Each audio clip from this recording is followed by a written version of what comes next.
Okay, children. So the next topic or the next operation on string is membership operation or string comparison. Okay. So in the last video, you have already learned about traversing a string and then concatenation and replication operator.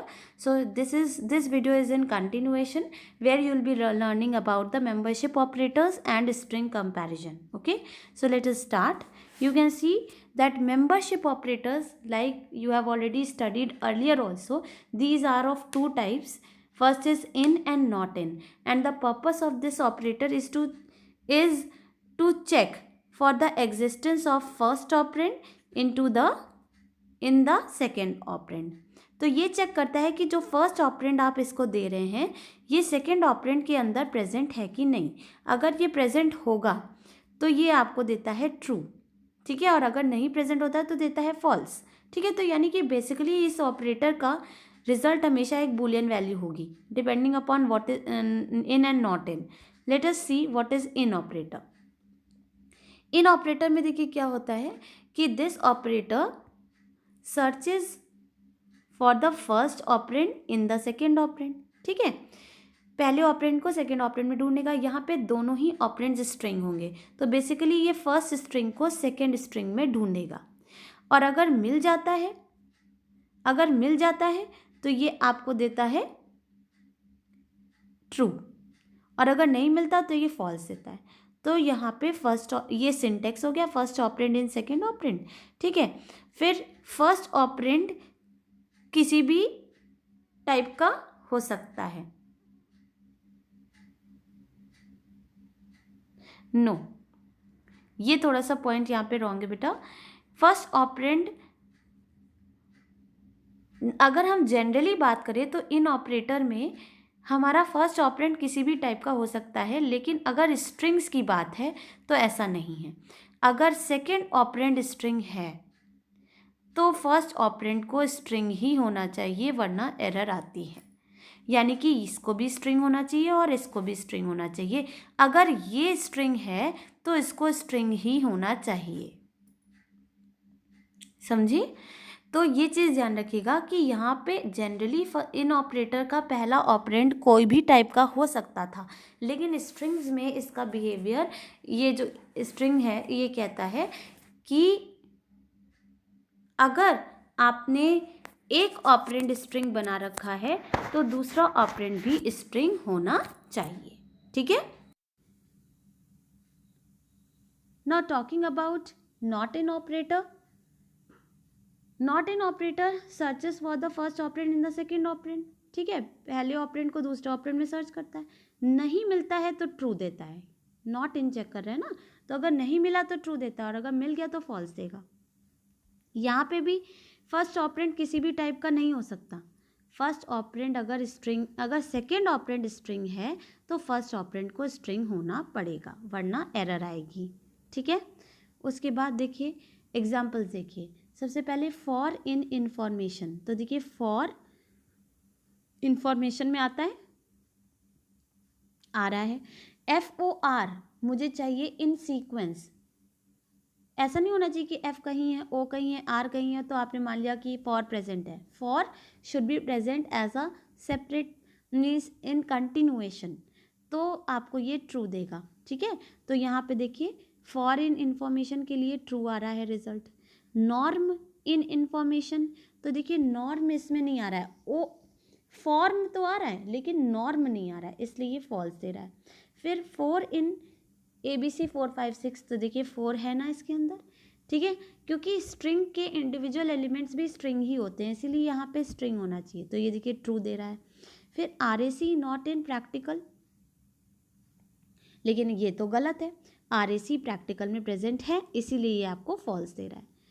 TICE in practical, देखो TIC तो present है लेकिन TICE नहीं present है, और ये यही कह रहा है कि TICE is not present in practical, so this is true. ठीक है, फिर देखिए मैंने यहाँ पे क्या किया, मैंने 5 दिया है इन ABC 4 5 6, तो देखो यहाँ का जो 5 है, बी वेरी केयरफुल, यहाँ का जो 5 है ये स्ट्रिंग का 5 है, और आप इसमें इंटीजर 5 ढूंढ रहे हैं, तो ये आपको एरर दे देता है, क्योंकि अगर आपके in and not in operator का सेकेंड आर्ग्यूमेंट या सेकेंड ऑपरेंड अगर स्ट्रिंग है तो फर्स्ट ऑपरेंड को भी स्ट्रिंग होना चाहिए, वरना एरर आती है। ठीक है, so this was about the membership operator. Okay, let us take a small program to understand the use of in operator.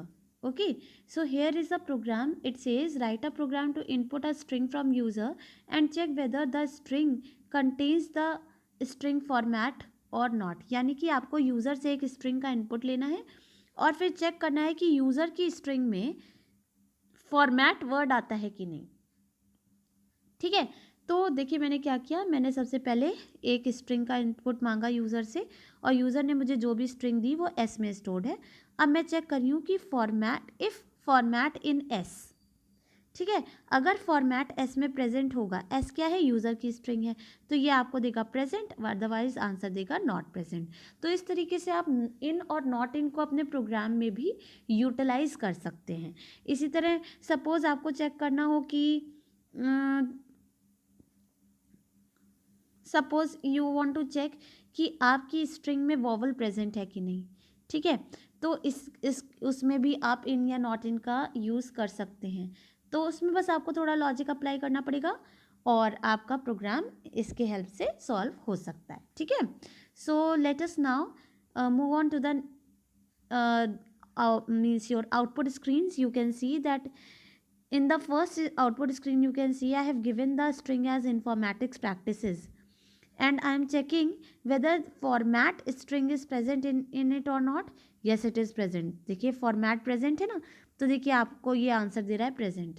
और जब मैंने string दी internal, तो internal में format नहीं आ रहा है, format word नहीं आ रहा है, तो ये आपको दे रहा है not present। तो I think you must be clear about the output of this program.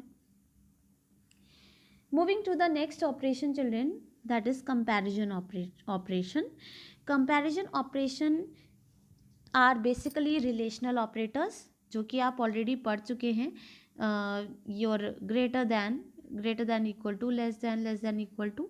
तो ये जो आपके सारे ऑपरेटर्स होते हैं इनको हम रिलेशनल ऑपरेटर कहते हैं, जो कि स्ट्रिंग्स को में भी अप्लाई किए जा सकते हैं। आपने न्यूमरिक वैल्यूज़ पे इनको अप्लाई करके देखा है और इनका वर्क आपको मालूम है, इनका ऑपरेशन आपको मालूम है, लेकिन स्ट्रिंग्स के साथ ये कैसे काम करते हैं ये आपको इसमें समझ में आएगा। ठीक है, तो स्ट्रिंग्स के केस में हमारा जो कंपैरिजन होता है वो लेक्सिकोग्राफिकली होता है। ध्यान दीजिए, लेक्सिकोग्राफिकली, जिसका मतलब होता है डिक्शनरी वाइज और यू कैन से इन अल्फ़ाबेटिकल ऑर्डर।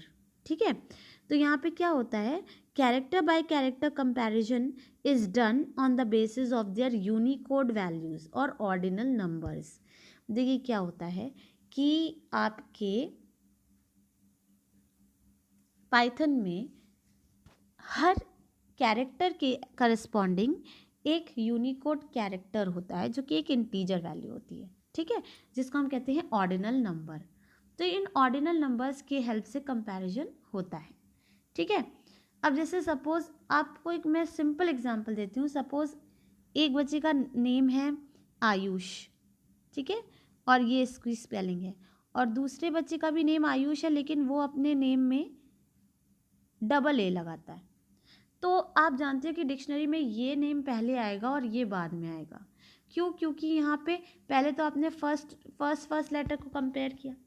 ठीक है, तो ये दोनों बराबर हैं। फिर आपने जब सेकेंड लेटर को कंपेयर किया तो इसका सेकेंड लेटर ए था और इसका सेकेंड लेटर वाई था, तो ए पहले आना चाहिए अल्फ़ाबेटिकल ऑर्डर में, तो इसीलिए ये नेम पहले आ गया इससे। तो समझ लीजिए बस इसी टाइप का कंपैरिजन यहाँ पे होता है। इसी को हम लेक्सिकोग्राफिकल कंपैरिजन कहते हैं। तो क्योंकि यहाँ पे ऑर्डिनल नंबर के हेल्प से कंपैरिजन होता है, इसलिए I want you to just notify some important and common ASCII codes और you can say ordinal numbers which you often require during programming, and that is 0 to 9 का ordinal number होता है 48 to 57, A to Z का होता है 97 to 122 and capital Z का होता A to Z का होता है 65 to 90। ये आपको ध्यान रखना चाहिए। अब देखिए कुछ एग्जाम्पल से हम देख रहे हैं कि कैसे कंपैरिजन हो रहा है। इन्होंने कहा ABC डबल इक्वल ABC। अब देखिए यहाँ पे कंपैरिजन में सबसे पहले स्मॉल a, ये वाला a इस a से कंपेयर हुआ, बराबर है, ठीक है, तो हम आगे बढ़ेंगे। फिर b और b कंपेयर हुए, दोनों बराबर हैं, फिर आगे बढ़ेंगे।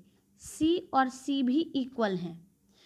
अब दोनों में एलिमेंट्स एंड हो गए, तो ये हो गया ट्रू, ठीक है, क्योंकि केस का डिफरेंस भी मैटर करता है।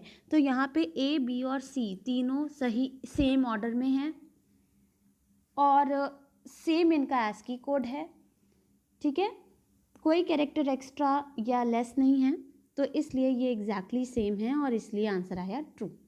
अब लेकिन यहाँ देखिए मैंने क्या किया है, यहाँ पे ये वाला b मैंने कैपिटल B कर दिया। अब जब उसने कंपेयर किया तो देखिए कैसे काम हो रहा है। सबसे पहले ये वाला a इस a से कंपेयर हुआ, ये बराबर है, ठीक है, आगे भी चेक करेंगे। ये b यानी capital B is equal to small b, no, तो जैसे ही ये यहाँ नो हो गया, अब ये c को कंपेयर करेगा ही नहीं और सीधे आपको दे देगा फॉल्स, समझे, क्योंकि कैपिटल B का ASCII कोड क्या होता है 66 और स्मॉल b का ASCII कोड होता है योर 98। तो ये दोनों बराबर नहीं है और इक्वल होने के लिए हर इंडिविजुअल करस्पॉन्डिंग कैरेक्टर सेम होना चाहिए, सेम ASCII कोड होना चाहिए उसका, और यू कैन से यूनिकोड, ठीक है, तो इसीलिए देखिए यहाँ पे फॉल्स आ गया। अब ABC इक्वल टू ABCD, तो देखिए यहाँ पे A is equal to A, yes, B is equal to B, yes, C is equal to C, yes, but here there is no character, और लेकिन यहाँ पे D भी है, तो ये दोनों बराबर कैसे हुए, नहीं है ना, इसलिए इसने फॉल्स दिया, ठीक है। नेक्स्ट देखिए यहाँ पे देखिए ये कह रहा है कि small ABC and then capital D is not equal to ABC, ये ऑब्वियस है, लेकिन कंपैरिजन हुआ कैसे। सबसे पहले स्मॉल a, बहुत ध्यान दीजिए, स्मॉल a को नॉट इक्वल कैपिटल A कह रहा है, सही है, ठीक, फिर small b not equal small b, ये गलत हो गया, ठीक है। देखिए यहाँ पे क्या हुआ, small b not equal small b, ये b का कंपैरिजन करेगा ही नहीं। फिर से सुनिए इसको ध्यान से, ये चेक कर रहा है कि small a is this string is not equal to this string, तो जैसे ही उसको कैरेक्टर कंपैरिजन में पहला ऐसा कंपैरिजन मिलेगा जहाँ पे इक्वल नहीं है, ये आगे का कंपैरिजन नहीं करेगा। तो सबसे पहले उसने देखा कि small a is not equal to capital A, तो ये बात सही है, तो इसने इंस्टेंटली आंसर दे दिया, उसने B, C और D को कंपेयर किया ही नहीं, ठीक है। फिर उसके बाद देखिए क्या है, ABC not equal to ABCD, तो देखिए जब हमने capital A not equal to capital A किया तो कोई रिजल्ट नहीं आया, ठीक है। Capital B is not equal to capital B, capital C is not equal to capital C, लेकिन फिर यहाँ देखिए लेंथ वैरी कर रही है। अभी तक तो सब सेम निकल रहे थे, लेकिन लेंथ वैरी हो गई, तो इसमें क्या हो गया, ये इक्वल नहीं है, इसीलिए आपको ट्रू दे रहा है, ठीक है। अब यहाँ लेस में देखिए क्या हो रहा है, small a is less than capital A, ऐसा तो नहीं है, क्योंकि स्मॉल a का होता है 97 और कैपिटल A का होता है 65, तो this is not less, 97 is not less, so answer is false.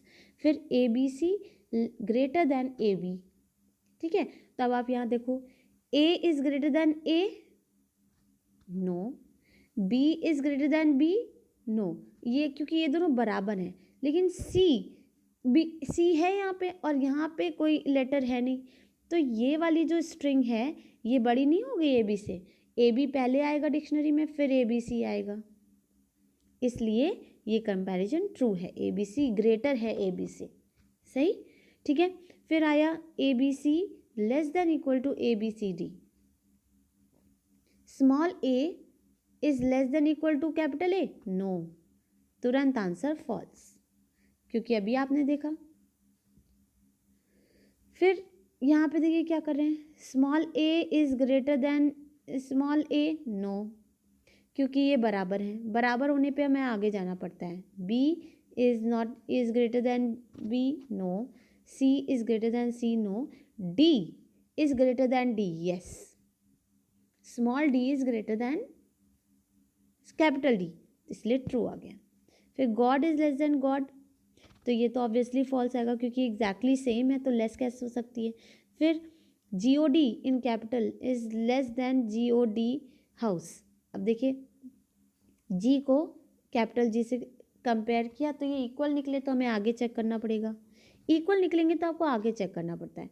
फिर capital O is less then small o, yes true, ठीक है ना।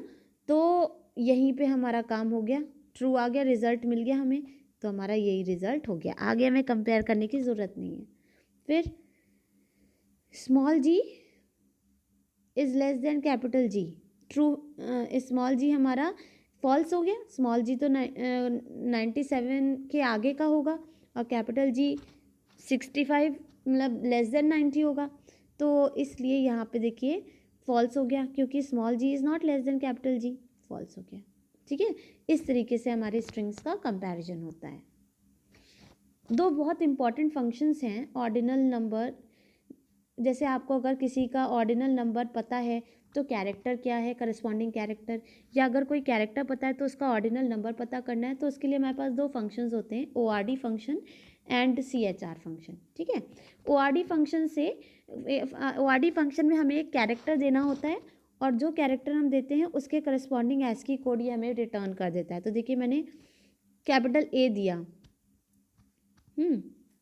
कैपिटल A दिया, तो देखिए उसने मुझे 65 दिया, सही है, कैपिटल A का 65 होता है। फिर मैंने 3 दिया, तो 3 का होता है 51, कैसे, 0 to 9 के बीच में आता है 3, तो 0 1 2 3 48 49 50 51, तो 3 and 51 are at the same place, तो देखिए 51 इसका ऑर्डिनल नंबर है।